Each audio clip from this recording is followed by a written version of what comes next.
Hello everyone, welcome to UPSC IQ tab and a very good morning to all of you. I hope आप सब बहुत ही अच्छे होंगे।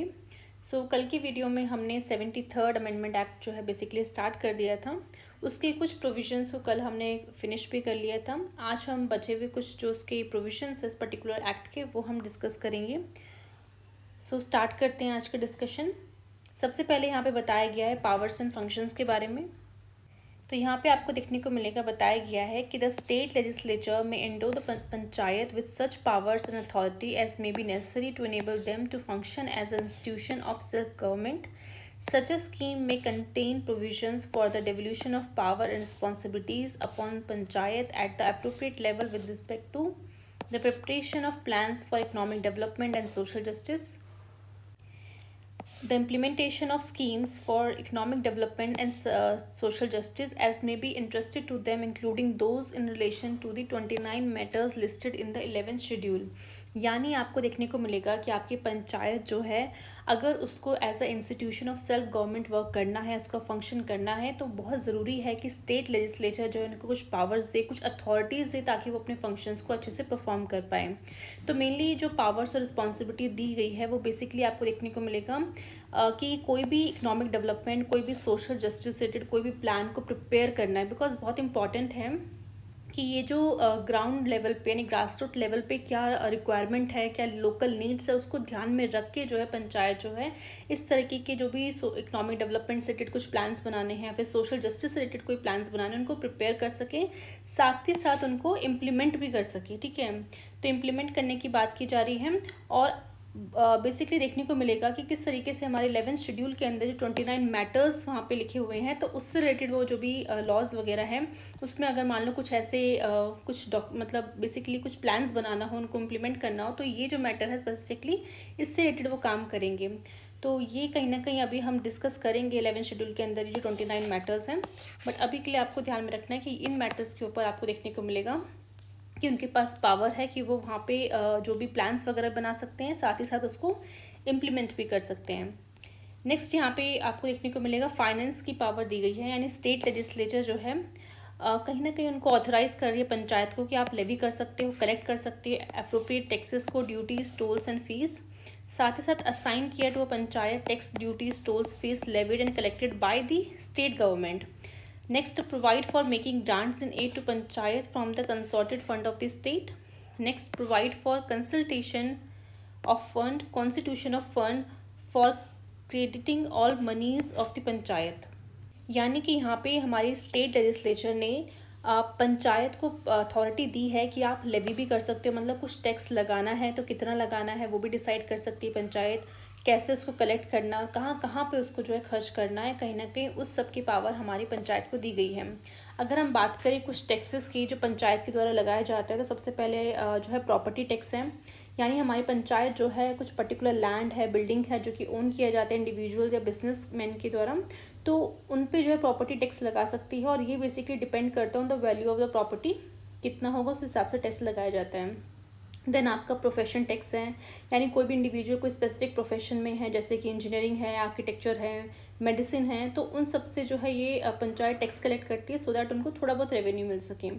इसके अलावा वाटर टैक्स हो गया कि पंचायत जो है चार्ज करती है फ़ी फॉर वाटर यूसेज, यानी जो भी आप वाटर यूज़ कर रहे हो, वेदर फॉर डोमेस्टिक के लिए हो या फिर कमर्शियल पर्पज़ के लिए हो। और यहाँ से जो रेवेन्यू मिलेगा कहीं ना कहीं उससे वो हेल्प करेगा उनको कि वो वाटर सप्लाई इंफ्रास्ट्रक्चर को कहीं ना कहीं बिल्ड करने में हेल्प कर सके, यानी उस लोकल लेवल पे जो भी वाटर सप्लाई के इंफ्रास्ट्रक्चर है उनको मेंटेन करना वगैरह, तो इन्हीं टैक्सेस के थ्रू वो कर पाएंगे। इसके अलावा सीवेज टैक्स पे लगाया जाता है ताकि जो भी सीवेज की फैसिलिटीज़ हैं उनको कहीं ना कहीं प्रोवाइड कर सकें, यानी जो भी मतलब वहाँ पे सीवेज की फैसिलिटीज़ प्रोवाइड की जाती हैं तो वहाँ पे थोड़ा सा टैक्स उनसे ले लिया जाता है। एंड कहीं ना कहीं फिर उसके लिए बाद में वो टैक्स जो है उन्हें वो यूज़ करते हैं उसको फर्दर मेंटेनेंस के लिए, एक्सपेंशन करने के लिए सैनिटरी सिस्टम को। एंटरटेनमेंट टैक्स भी लगाया जाता है, जैसे कि आपका हो गया किस तरीके से मतलब आपके लोकल फेयर्स हैं उन पे फीस लगाई जाती है, फेस्टिवल्स है, कुछ करंट इवेंट्स चल रहे हैं। लाइसेंस फीस आपको दिखने को मिलेगी कि बिजनेस एंड इंडिविजुअल्स जो हैं operate with in the panchayat area में जो भी ऑपरेट कर रहे होते हैं उनको कहीं ना कहीं लाइसेंस की ज़रूरत होती है, तो जब भी वो लाइसेंस लेंगे तो कुछ थोड़ी बहुत फीस वगैरह भी वहाँ पे देनी पड़ती है। इसके अलावा सैनिटेशन हो गया, ड्रेनेज है, ठीक है, वहाँ पे भी आपको देखने को मिलेगा टैक्सेस लगाए जाते हैं। सो दैट कहीं ना कहीं ये जो मतलब वही है, उनको फर्दर मेंटेन करने के लिए बहुत ज़्यादा इंपॉर्टेंट है कि थोड़ा बहुत उनको यहाँ से रेवेन्यू मिल जाएगा तो उसको वो वहाँ पे खर्च करके फर्दर जो भी उनकी मेंटेनेंस वगैरह में इंफ्रास्ट्रक्चर को डेवलप करने में हेल्प करेगा। एजुकेशन सेस देखने को मिलेगा कि सो दैट जो लोकल स्कूल्स एंड एजुकेशंस हैं वहाँ पे कहीं ना कहीं वो काफ़ी ज़्यादा काम कर सकें, इसलिए वो सेस लेते हैं। Tax on non agriculture land पे लगाया जाता है। एंड टोल्स तो आप जानते हो कि व्हीकल्स में, यानी पंचायत जो है कलेक्ट करती है tolls from vehicle passing through the area, specially if they maintain the local road. तो ये सब चीज़ें हमने देख ली कि किस तरीके से स्टेट लेजिस्लेचर ने उनको ऑथराइज़ किया है। इसके अलावा जो बी पॉइंट है यहाँ पे आपको देखने को मिलेगा, कुछ ऐसे टैक्सेस हैं, ड्यूटीज़ है, फीस है जो कि कलेक्ट कौन करती है, स्टेट गवर्नमेंट। याद रखना, उनको कलेक्ट करने का काम स्टेट गवर्नमेंट का है, बट उसके बाद जो उनको रेवेन्यू मिला है इन टैक्सेस वगैरह के थ्रू तो वो पंचायत को भी असाइन कर सकते हैं कि भाई ये लो, आधा आप भी रख लो, सो दैट आप भी जो है कहीं ना कहीं अपने लोकल लेवल पे जो भी मेंटेनेंस वगैरह इसके थ्रू आप कर सकोगे। नेक्स्ट है कि पंचायत को ग्रांट इन एड भी प्रोवाइड किया जाएगा consolidated fund of the state में। तो जिस तरीके से आपको सेंटर में देखने को मिलेगा कंसोलिडेटेड फंड ऑफ इंडिया, जहाँ पे वो पैसा रखा होता है, जहाँ पे हमारी जो सेंट्रल गवर्नमेंट है उसको जब चाहे वो खर्च करना तो वहाँ से पैसा निकाल के खर्च कर सकती है। वही स्टेट गवर्नमेंट के पास जो फंड होता है जहाँ पे उनका पैसा रेवेन्यू वगैरह सब रखा होता है तो वो होता है consolidated fund of the state. तो क्योंकि ये स्टेट का फंड है तो यहाँ पे जो स्टेट के पास जो भी पैसा है उसको ग्रांट करके, यानी ग्रांट इन एड के फॉर्म पे पंचायत को दे सकती है ताकि वो अपने जो भी फाइनेंसेस वगैरह हैं उनको पूरा कर सकें। इसके अलावा ये कहीं ना कहीं कुछ ऐसा फंड बनाया जा सकता है स्टेट लेजिस्लेचर के द्वारा, सो दैट जो भी पंचायत को आपको पैसा देना है उस फंड में आप डाल दीजिए, एंड जब भी पंचायत को ज़रूरत होगी तो उस फंड से जो है कहीं ना कहीं उनको दे दिया जाएगा। ठीक है, अब हम चलते हैं फाइनेंस कमीशन के ऊपर। तो जो गवर्नर है स्टेट का, shall after every 5 year constitute करते हैं फाइनेंस कमीशन को, सो दैट वो रिव्यू कर सके financial position of the panchayat. It shall make the following recommendation to the governor, यानी कि हमारे स्टेट के जो गवर्नर हैं वहाँ पे आपको देखने को मिलेगा कि हर एवरी 5 ईयर में उनको फाइनेंस कमीशन को बनाना होता है, और वो स्पेसिफिकली जो भी आपको देखने को मिलेगा पंचायत की जो फाइनेंशियल पोजीशन है उसके बारे में जो है डिस्कस करते हैं और अपनी रिकमेंडेशन देन गवर्नर को देते हैं। कौन कौन सी चीज़ें वो गवर्नर को देंगे वो हम देख लेते हैं। पहला, the distribution between the state and panchayat of the net proceed of the taxes, duty, tolls, fees levied by the state and allocation of share amongst the panchayat at all the levels. यानी आपको देखने को मिलेगा डिस्ट्रिक्ट लेवल पे एक पंचायत है, block level पे पंचायत है और आपकी विलेज लेवल पे पंचायत है। ठीक है, तो यहाँ पे आपको देखने को मिलेगा कि स्टेट लेजिस्लेचर के द्वारा, यानी स्टेट गवर्नमेंट के द्वारा बेसिकली जो भी टैक्सेस कलेक्ट किया जाता है, ड्यूटीज़ लगाई जाती है, टोल्स, फीस, जो भी उनके पास इसके थ्रू पैसा आता है, तो कितना पैसा वो उनमें से शेयर करे पंचायत को, वो कहीं ना कहीं वो जो डिस्ट्रीब्यूशन है ना वो फाइनेंस कमीशन बताता है। यानी फाइनेंस कमीशन यहाँ पे देखेगा ये तीनों लेवल पे जो पंचायत है उन्होंने कितना कितना पैसा जो इनमें से स्टेट गवर्नमेंट को शेयर करना है। सेकंड बोला गया है the determination of taxes, duty, tolls, fees that may be assigned to the panchayat. यानी अब कौन कौन सी जो ड्यूटीज़ हैं, कौन कौन से टैक्सेस हैं जो पंचायत को हमें देने चाहिए, सो दैट पंचायत भी जो है ड्यूटीज़ टैक्सेस को लगा सकें, वहाँ से जो है उनको कलेक्ट कर सके और फिर उस हिसाब से खर्च कर सके। तो वो सब चीज़ें भी डिसाइड की जाती है फाइनेंस कमीशन के द्वारा। ठीक है, तो जैसे कि अभी नहीं हमने देखा था यहाँ पे ये सब चीज़ें, तो ऑल दो स्टेट लेजिस्लेचर कर रहा है बट स्टेट लेजिस्लेचर यहाँ पे खुद से करेगा नो, बिकॉज उसके पास ऑलरेडी इतना ज़्यादा वर्कलोड है कि उन्हें लॉ भी बनाना है, ये भी करना है। तो बैक हैंड में आपको देखने को मिलेगा कि फाइनेंस कमीशन यहाँ पे हर चीज़ को स्टडी कर रहा है कि कौन कौन सा टैक्सेस हम पंचायत को दें, कौन कौन सा कितना पैसा जो है पंचायत को दे दिया जाना चाहिए। तो वो सब चीज़ें फाइनेंस कमीशन के द्वारा जो है रिकमेंड की जाती हैं। देन वो आपको देखने को मिलेगा गवर्नर को सौंपेंगे, गवर्नर फिर आपके स्टेट लेजिस्लेचर पे रखेंगे, फिर स्टेट लेजिस्लेचर जो है कहीं ना कहीं आपस में बातचीत करके देन वो चीज़ एग्जीक्यूट कर पाती हैं। ठीक है, थर्ड यहाँ पे बोला गया है the grant in aid to the panchayat from the consort fund of state. अब कितना पैसा consorted fund of the state से ग्रांट के तौर पे जो पंचायत को जाएगा, तो अगेन किसके थ्रू बताया जाएगा, फाइनेंस कमीशन के द्वारा। नेक्स्ट है the measures needed to improve the financial position of panchayat. अब मेन चीज़ क्या है कि अगर मान लो पंचायत की जो फाइनेंशियल पोजीशन है मान लो बहुत ज़्यादा ख़राब है, तो उसे कैसे इंप्रूव करना है।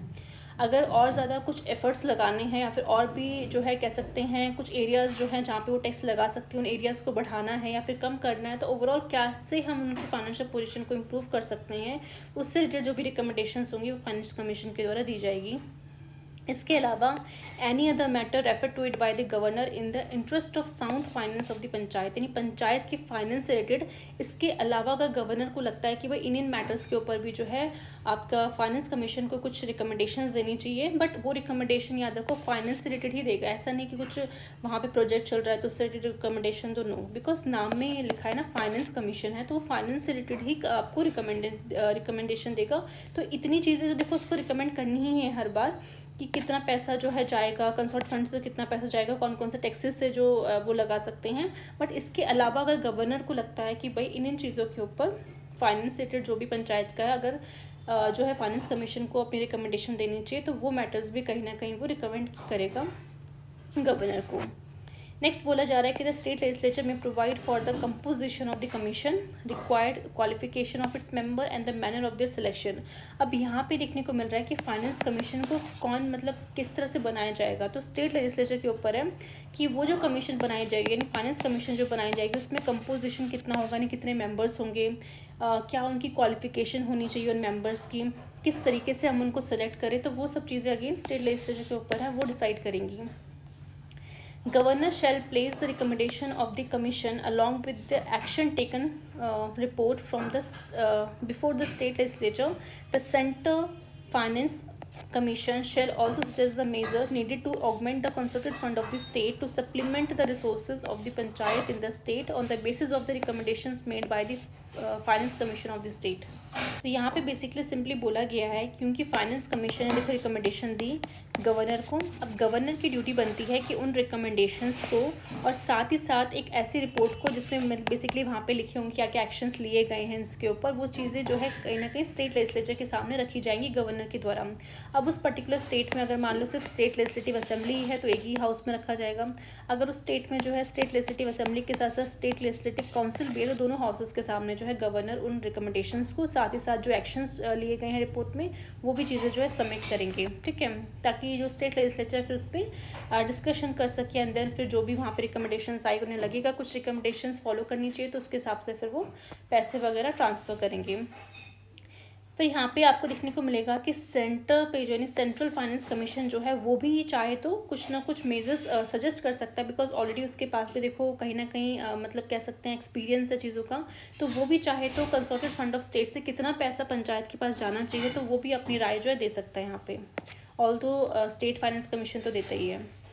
नेक्स्ट टॉपिक है आपका ऑडिट ऑफ अकाउंट्स, यानी the state legislature may make provision with respect to the maintenance of account by the panchayat and auditing of such account. अब मेन चीज़ ये है कि मान लो पंचायत के पास पैसा जा रहा है, अब पैसा जो जा रहा है वो पैसा किस पर्टिकुलर स्कीम में कितना लगा रहे हैं, वो कोई प्रोजेक्ट चल रहा है तो वहाँ पे कितना पैसा लगा रहे हैं, कोई मान लो ऑलरेडी कुछ इंफ्रास्ट्रक्चर है उसको मेंटेन करने के लिए वो पैसा खर्च हो रहा है, तो वो चीज़ें एक अकाउंट जो है कहीं ना कहीं उनके द्वारा बनाना पड़ेगा सो दैट उस अकाउंट में जो जो चीज़ें लिखी होंगी सो बाद में ऑडिट किया जाएगा उस पर्टिकुलर अथॉरिटी के द्वारा, जो अथॉरिटी बेसिकली स्टेट लेजिस्लेचर जो डिटरमाइन करेगी कि हाँ भाई ये अथॉरिटी है, ठीक है। तो सिंपली जो है स्टेट लेजिस्लेचर यहाँ पे क्या कर रही हैं कि किस तरीके से आपको अकाउंट को मेंटेन करना है, ठीक है, तो वो कहीं ना कहीं स्टेट लेजिस्लेचर के द्वारा उन्हें बताया जाएगा कि भाई इस तरीके से आप अपने अकाउंट्स को मेंटेन करो और फिर उसके बाद उसको ऑडिटिंग पे की जाएगी उन अकाउंट्स की। नेक्स्ट है आपका एप्लीकेशन टू यूनियन टेरिटरीज, ठीक है, क्योंकि देखो पंचायत जो है बेसिकली आपको स्टेट में अभी हमने देखा किस तरीके स्टेट में डिफरेंट पंचायत से वहाँ पे उनके पास क्या क्या पावर है, बट ये जो पर्टिकुलर एक्ट है 73rd कॉन्स्टिट्यूशन अमेंडमेंट एक्ट वो किस तरीके से यूनियन टेरिटरी पे अप्लाई होगा उसकी हम बात करते हैं। तो जो भी प्रोविजन है इस पर्टिकुलर एक्ट के of this part applicable to the union territories के एप्लीकेबल है, बट क्योंकि आपको देखने को मिलेगा यूनियन टेरिटरीज कहीं ना कहीं जो है सेंटर के अकॉर्डिंग काम करती है, तो आपको देखने को मिलेगा कि जो प्रेसिडेंट है वो डायरेक्ट करेंगे that they would apply to the union territory subject to such exceptions and modification as may be specify, यानी वहाँ पे प्रेसिडेंट के द्वारा स्पेसिफाई किया जाएगा कि भाई ये जो पर्टिकुलर एक्ट में जो जो प्रोविजंस लिखी गई हैं वो उस पर्टिकुलर यूनियन टेरिटरीज में किस तरीके से अप्लाई किए जाएंगे, अगर लगता है कुछ एक्सेप्शंस के साथ करना है, कुछ फर्दर मॉडिफिकेशन के साथ करना है, तो वो चीज़ें वहाँ पे इम्प्लीमेंट करने के बाद ही देखने को मिलेगा वो सब चीज़ें अप्लाई करवाई जाएगी यूनियन टेरिटरीज़ के अंदर। बिकॉज क्या होता है ना यूनियन टेरिटरीज में आपको देखने को मिलेगा कि यहाँ पे प्रेसिडेंट के द्वारा अपने एडमिनिस्ट्रेटर को वहाँ पे भेजा जाता है, वहाँ पे उस पर्टिकुलर एरिया में जो भी एडमिनिस्ट्रेशन करना होता है, तो यहाँ पे प्रेसिडेंट की ड्यूटी बनती है। अब देखो प्रेसिडेंट भले ही यहाँ पे बोल रहे हैं बट बैकएंड में आपको देखने को मिलेगा किसकी एडवाइस वो लेते हैं, आपकी प्राइम मिनिस्टर की ठीक है, और साथ साथ उनके जो काउंसिल ऑफ मिनिस्टर्स हैं headed by the prime minister, तो ये बैकेंड में उनको जो है कहीं ना कहीं एडवाइस दे रहे होते हैं। देन प्रेजेंट उस हिसाब से आपको देखने को मिलेगा वो मॉडिफाई अगर कुछ करना होगा या फर्दर कुछ एक्सेप्शंस वहाँ पे डालनी होगी तो वो चीज़ें करते हुए नजर आएंगे। नेक्स्ट है आपका एग्जेम्प्टेड स्टेट्स एंड एरियाज, यानी कुछ ऐसे स्टेट्स और एरियाज जिसको एग्जेम्प्ट किया गया है इस चीज़ से, यानी जो पर्टिकुलर एक्ट है does not apply to the states of Nagaland, Meghalaya and Mizoram and certain other areas. और दीज एरियाज़ की अगर हम बात करें कौन कौन से एरियाज़ हैं, पहला scheduled area tribal areas in the states, hilly areas of Manipur for which district council exist. Next, Darjeeling district of West Bengal for which Darjeeling Gorkha Hill council exist. तो ये कुछ ऐसे कह सकते हैं एरियाज़ हैं जहाँ पे ये जो पर्टिकुलर एक्ट है 73rd कॉन्स्टिट्यूशन अमेंडमेंट एक्ट 1992 उसके प्रोविजंस यहाँ पे अप्लाई नहीं होंगे। बट अगर अप्लाई नहीं होंगी तो देखो फिर क्या होगा यहाँ पे, वो हम देखते हैं कि however the parliament may extend the provisions of this part to scheduled area and tribal area subject to such exceptions and modification as may be necessary specified. Under this provision the parliament has enacted the provisions of the Panchayat extension to the scheduled areas act 1996 properly known as the PESA act और extension act। यानी कि आपको देखने को मिलेगा parliament ने क्या किया, कुछ फर्दर उसमें एक्सेप्शंस के थ्रू या फिर कुछ फर्दर मॉडिफिकेशंस के थ्रू ये जो आपको एक्ट देखने को मिलेगा उसमें कुछ चीज़ें एक्सटेंड कर दी गई हैं ताकि अब वो चीज़ें जो है कहीं ना कहीं उन शेड्यूल्ड एरिया और शेड्यूल्ड ट्राइब्स में जो भी ट्राइबल्स एरिया है वहाँ पे वो चीज़ इंप्लीमेंट की जाए। बिकॉज देखो जो भी शेड्यूल्ड एरिया और ट्राइबल्स एरिया होते हैं ना, इनके ऑलरेडी कुछ ना कुछ कस्टम्स और लॉज वगैरह जो है ऑलरेडी वहाँ पे बना रखे होते हैं। बिकॉज वो जो ट्राइब्स वहाँ पे रहती हैं ना उनके कुछ ना कुछ अपने लॉस चले हुए आ रहे हैं। बिकॉज उनकी वहाँ पे देखने को मिलेगा उनको लैंड राइट्स दिए गए हैं, जो भी माइनर प्रोड्यूस है उनका वो कहीं ना कहीं उनके पास वो चीज़ों के राइट्स हैं। तो उनके राइट्स को ये जो उनको मिले हुए हैं उनसे छिन ना जाए ना, दैट्स वाई उन्हें काफ़ी ज़्यादा डर रहता है कि भाई सेंटर या फिर स्टेट गवर्नमेंट ऐसा कोई लॉ ना बना दे जिसके कारण उनके जो कस्टम्स चले हुए आ रहे हैं, जो उनके ये जो राइट्स चले हुए आ रहे हैं उनसे कोई छीन ना ले। दैट्स वाई उस चीज़ को प्रोटेक्ट किया गया है बाय दिस पेसा एक्ट, जहाँ पे आपको देखने को मिलेगा जब हम पेसा एक्ट डिस्कस करेंगे नेक्स्ट वीडियो में तो वहाँ पे देखने को मिला किस तरीके से जो है उनको भी अथॉरिटी दी गई है, उनको भी पावर दी गई है कि किन किन एरियाज़ में यानी किन किन चीज़ों में जब वो काम करेंगे तो किस तरीके से वो अपने लॉज को अपने कस्टम्स को इन सबको ध्यान में रख के जो है कहीं ना कहीं वहाँ पे डेवलपमेंट का काम कर सकते हैं। तो उस सब चीज़ों को प्रोटेक्ट करने के लिए कहीं ना कहीं यहाँ पे देखने को मिलेगा कि इस पर्टिकुलर एक्ट के अंदर कुछ मॉडिफिकेशन एक्सेप्शंस के साथ ही वहाँ पे ये चीज़ अप्लाई की जाएगी जिसको हम पेस एक्ट बोलेंगे। नेक्स्ट टॉपिक है हमारा continuance of existing laws and panchayat. तो all the state laws related to the panchayat shall continue to be in force until the expiry of 1 year from the commencement of this act. This act basically कौन सा 73rd Constitution Amendment Act. In other words, the state have to adopt the new Panchayati Raj system based on this act within maximum period of 1 year from 24th April 1993 which was the date of commencement of this act। यानी ये जो 73rd Amendment Act आया था तो वो basically 24 अप्रैल 1993 को force में आ गया था। However, all the panchayat existing immediately before the commencement of act shall continue till the expiry of their term unless dissolved by the state legislature sooner. Consequently, a majority of the state passed the Panchayati Raj Acts in 1993 and 1994 to adopt the new system in accordance with the 73rd Constitution Amendment Act of 1992। यानी कि ये देखने को मिलेगा कि 24 अप्रैल 1993 से पहले भी देखो पंचायती राज एग्जिस्ट कर रही थी। यानी स्टेट गवर्नमेंट ने क्या किया था अपने हिसाब से जो है वहाँ पे लॉज बनाए थे। उन लॉज से जो कहीं ना कहीं जो पंचायत थी वो गवर्न की जा रही थी, यानी किस तरीके से पंचायत कहाँ किन किन एरिया में काम कर रही है, कहाँ से उन्हें फाइनेंस मिलेगा, क्या क्या अथॉरिटी उनको दी गई है, तो वो सब चीज़ें आपको देखने को मिलेगा स्टेट लॉज के हिसाब से काम कर रही थी। तो यानी कि आप देखने को मिलेगा कि ऑलरेडी वो इन सब लॉज के हिसाब से काम कर रही है। बट यहाँ पर ये चीज़ बोला गया कि जब ये पर्टिकुलर एक्ट आया 24 अप्रैल 1983 से जब ये फोर्स में आया, इफेक्ट में आया है, तो आपको देखने को मिलेगा कि इसके एक्सपायरी होने के 1 साल तक एक साल के अंदर तक आपको जो है ये जो न्यू सिस्टम है, ये जो न्यू पंचायती राज सिस्टम है जहाँ पे आपने देखने को मिला किस तरीके से यहाँ पे हर एक प्रोविजंस को बताया गया, चाहे फाइनेंस रिलेटेड हो या फिर किन किन एरिया में इनकी पावर, तो ये सब चीज़ें आपको इम्प्लीमेंट करनी पड़ेगी। ठीक है, तो 1 साल का टाइम यहाँ पे दिया गया था हर एक स्टेट्स को कि आप पुराने लॉज को ख़त्म करके 1 साल के अंदर, जब से ये लागू हुआ है, उस कमेंसमेंट हुआ है उसके 1 साल के अंदर तक आप इस न्यू सिस्टम को कहीं ना कहीं इम्प्लीमेंट करना शुरू कर दो ताकि आपके अंडर जो भी पंचायत है वो उस न्यू सिस्टम के अकॉर्डिंग जो है काम कर सके। और फिर आपको देखने को मिलेगा कि मेजॉरिटी ऑफ द स्टेट्स ने जो है 1993 और 1994 के अंदर ही जो है ये नए सिस्टम को इम्प्लीमेंट करना शुरू कर दिया और नए सिस्टम के हिसाब से देखने को मिलेगा जो पंचायत थी इन सब पर्टिकुलर स्टेट्स के अंदर काम करना शुरू कर गई थी। नेक्स्ट टॉपिक है bar to interference by courts in electoral matters. ठीक है, यानी द एक्ट जो है, पर्टिकुलर एक्ट जो है बार करती है interference by court in the electoral matters of panchayat. It declares that the validity of any law related to the delimitation of constituencies और the allotment of seats to such constituency can not be question in any court. It further lays down that no election to any panchayat is to be questioned except by election petition presented to such authority and in such a manner as may be provided by the state legislature. यानी कि आपको देखने को मिलेगा कि जिस तरीके से आपको पंचायत मतलब जो आपके पार्लियामेंट के इलेक्शंस होते हैं या फिर आपके जो स्टेट लेजिस्लेचर असेंबली के इलेक्शंस होते हैं, तो उस इलेक्शंस में भी आपको देखने को मिलेगा कॉन्स्टिट्यूंसीज डिसाइड की जाती है। भाई ये पर्टिकुलर स्टेट है, उस स्टेट को डिफरेंट डिफरेंट कॉन्स्टिट्यूंसीज में डिवाइड कर दिया जाता है, तो उसके लिए डिलिमिटेशन कमीशन बिठाती है सेंट्रल गवर्नमेंट। ठीक है, तो यहाँ पे देखने को मिलेगा डिलिमिटेशन कमीशन के द्वारा जो भी डिसीजन लिए गए हैं, जो भी चीज़ें बताई गई हैं, तो उस पर फर्दर क्वेश्चन आपकी जुडिशरी नहीं कर सकती। तो अगेन यहाँ पे ये चीज़ यहाँ पे भी इम्प्लीमेंट की जाती है। जब पंचायत के इलेक्शन होंगे तो पंचायत के इलेक्शन के लिए जो भी डिलिमिटेशन किया जाएगा कॉन्स्टिट्यूंसीज का, कि भाई ये पर्टिकुलर एरिया जो है विलेज पंचायत के अंदर मतलब ये चीज़ें आती हैं, ब्लॉक लेवल पे इतना एरिया डिलिमिटेट कर दिया गया है एंड डिस्ट्रिक्ट लेवल पे इतना एरिया, तो ये सब चीज़ें जो है डिलिमिटेशन कमीशन करेगी। तो फर्दर जो भी सीटें अलॉट की जाएंगी, ठीक है, कॉन्स्टिट्यूंसीज में कितनी सीटें किसको दी गई हैं, तो हमारी जुडिशरी चाहे वो सुप्रीम कोर्ट हो, हाई कोर्ट हो या फिर लोअर कोर्ट हो, तो कोई भी उस पर क्वेश्चन नहीं कर सकती, ठीक है, उस चीज़ के ऊपर। एंड अगर मान लो कोई भी इलेक्शन डिस्प्यूट आता है तो अगेन उस डिस्प्यूट को भी आपको देखने को मिलेगा आपकी जुडिशरी सॉल्व नहीं कर सकती। यानी पंचायत में जैसे हमने देखा था कि आपके जो भी डिस्ट्रिक्ट लेवल है, ब्लॉक लेवल है, विलेज लेवल है, उन तीनों लेवल पे जो भी मेंबर्स आएंगे वो इलेक्टेड होंगे डायरेक्टली। ठीक है, अगर मान लो फिर भी कोई इलेक्शन से रिलेटेड कोई इशू आता है तो ऑल्दो आपकी जुडिशरी उस पर क्वेश्चन नहीं कर सकती, ना ही उस पर्टिकुलर इशू को सॉल्व कर सकती है। बट अगर कोई इलेक्शन पिटीशन डाली जाती है ऐसी अथॉरिटी को, अब वो कौन सी अथॉरिटी होगी तो अगेन वो स्टेट लेजिस्लेचर के ऊपर डिपेंड करता है। यानी स्टेट लेजिस्लेचर एक ऐसी अथॉरिटी बना सकती है जो भी उसको सही लगेगा, और उस अथॉरिटी के पास अगर मान लो ऐसी कोई पिटीशन आती है तो वो कहीं ना कहीं वो अथॉरिटी उस डिस्प्यूट को सॉल्व करने के लिए आपको देखने को मिलेगा वो काम करेगी। इसके अलावा किस मैनर में वो काम करेगी अगेन स्टेट लेजिस्लेचर के द्वारा वो चीज़ मैनर बताया जाएगा कि भाई पहले तो वो अथॉरिटी उसका बनना, दूसरा वो किस प्रोसीजर के हिसाब से, किस मैनर के हिसाब से काम करेगी, तो अगेन वो स्टेट लेजिस्लेचर के ऊपर डिपेंड करता है। ठीक है, तो मेन चीज़ क्या है कि जुडिशरी को इससे बाहर रखा गया है।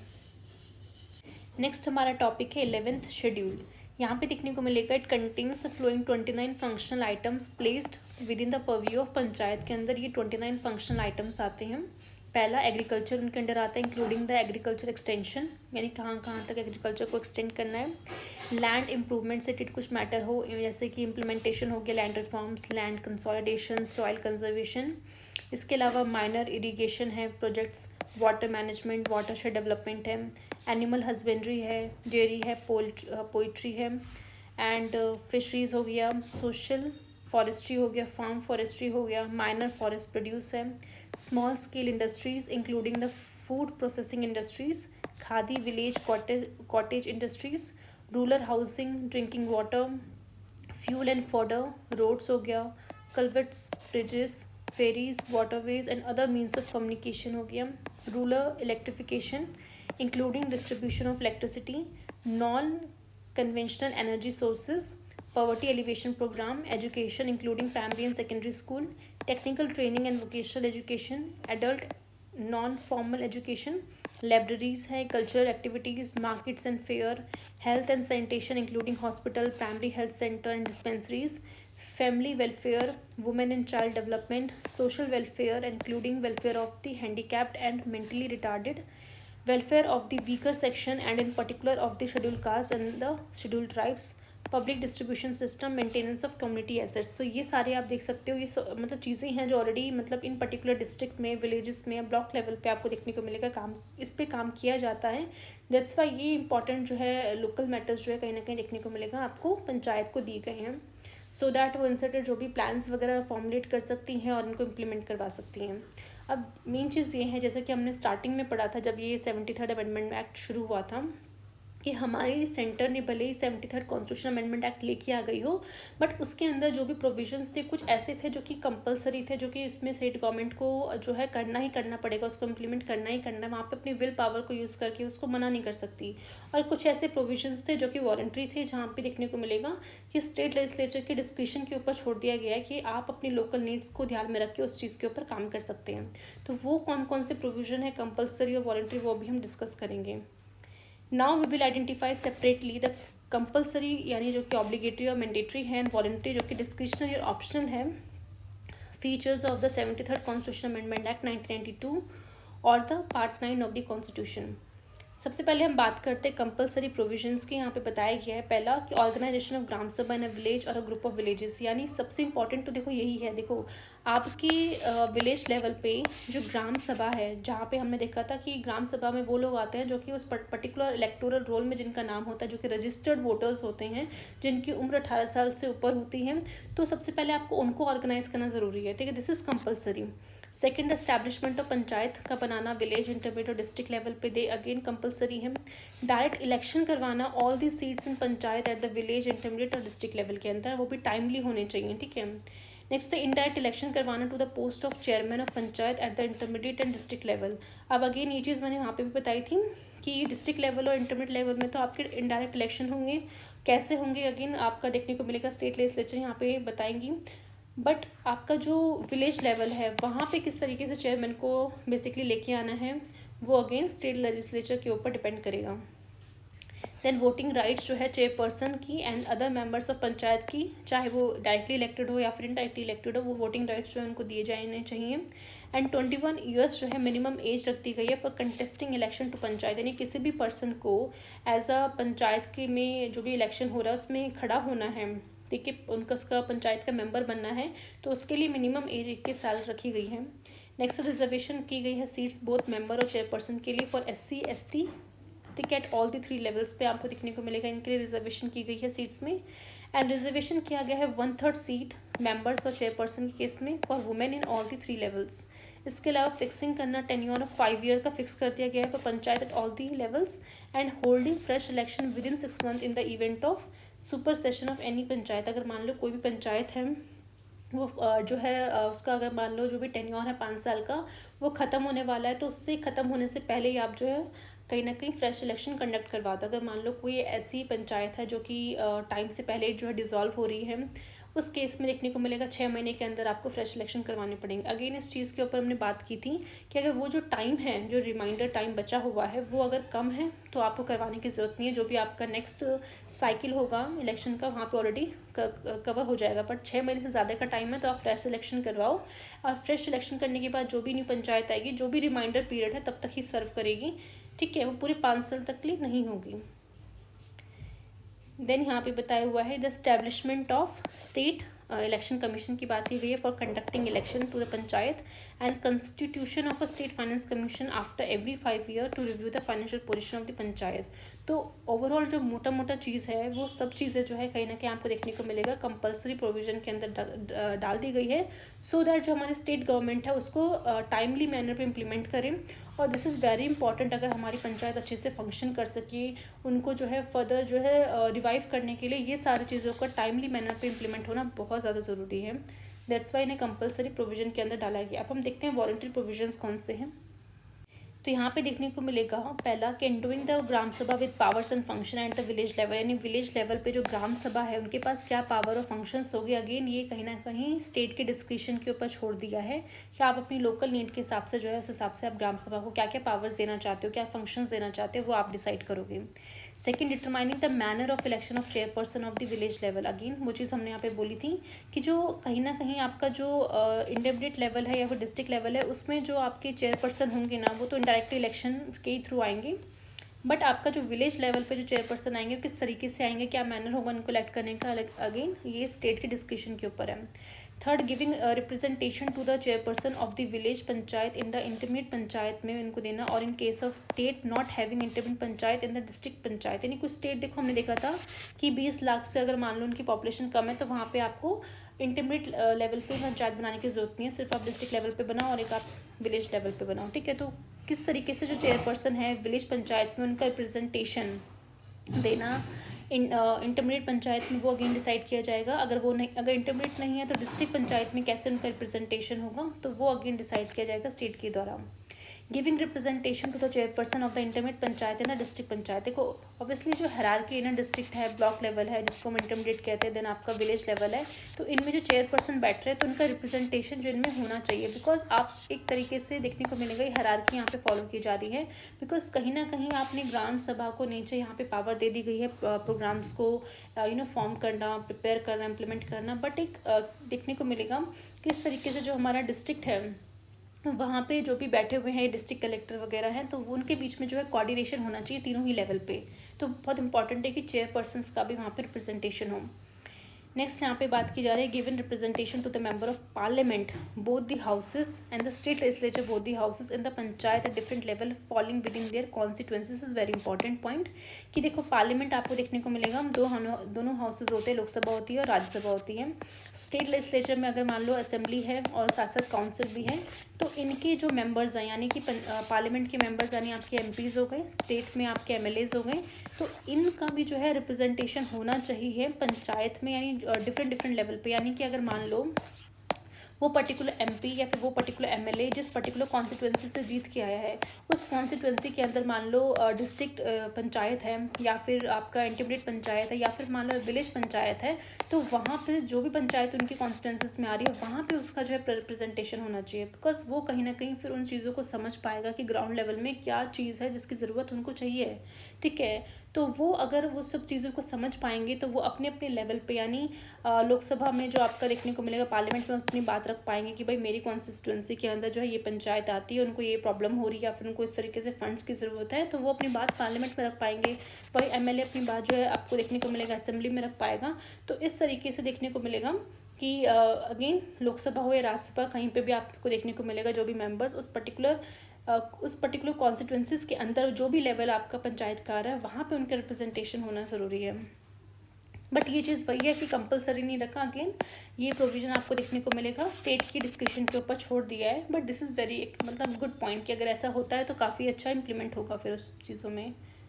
सेकंड नेक्स्ट बोला गया सिक्स पॉइंट है providing representation of seats both the members and chairperson for backward classes in panchayat at any level, ठीक है। यानी कि आपको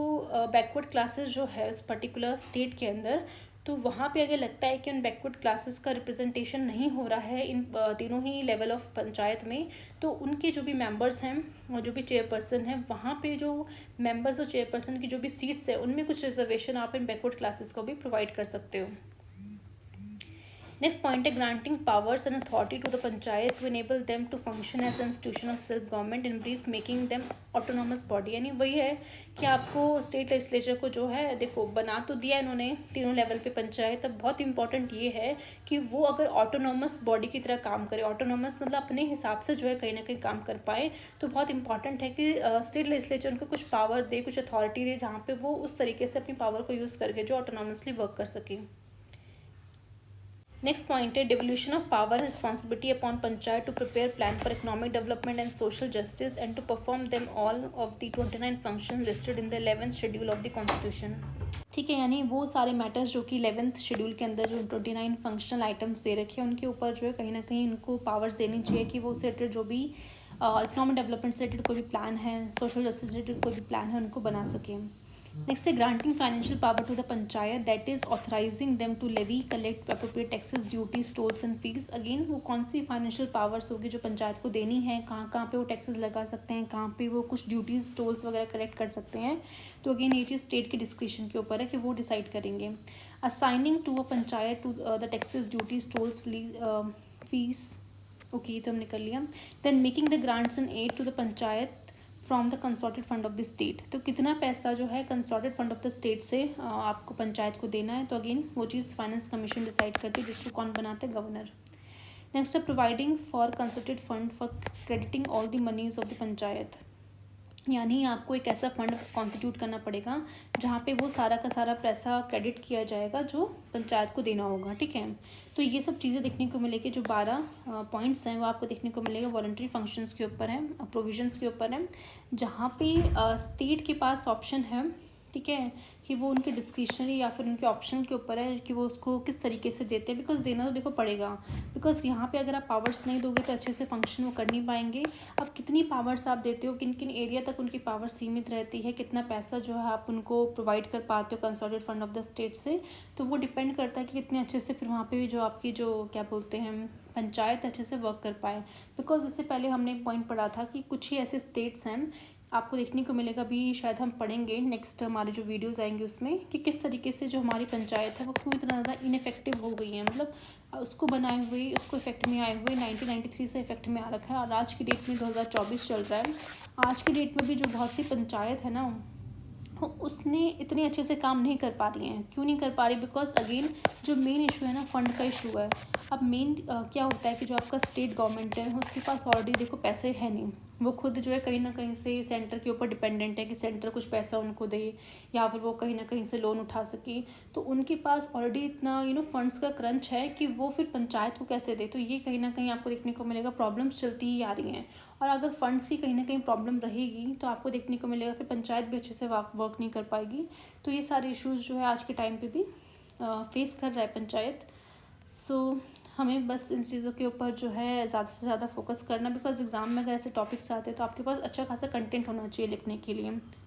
सो आज के लिए हम यहाँ पे फिनिश करते हैं। ऑलमोस्ट हमारे सारे के सारे जो प्रोविजंस थे वो हमने कंप्लीट कर दिए 73rd अमेंडमेंट एक्ट के। अब बेसिकली जो हमारे पास टॉपिक बचा है वो पेसा एक्ट बचा है, जिसको हम नेक्स्ट वीडियो में कवर करेंगे। सो अगर आज की वीडियो अगर आपको पसंद आई हो तो प्लीज़ हमारे वीडियो को लाइक कीजिए, शेयर कीजिए और ज़्यादा से ज़्यादा हमारे चैनल को सब्सक्राइब कीजिए। आप अगर कोई डाउट है तो प्लीज़ कमेंट बॉक्स में आप अपने डाउट भी मेंशन कर सकते हैं। वीडियो अच्छी लगी हो तो thank you so much. Okay then bye.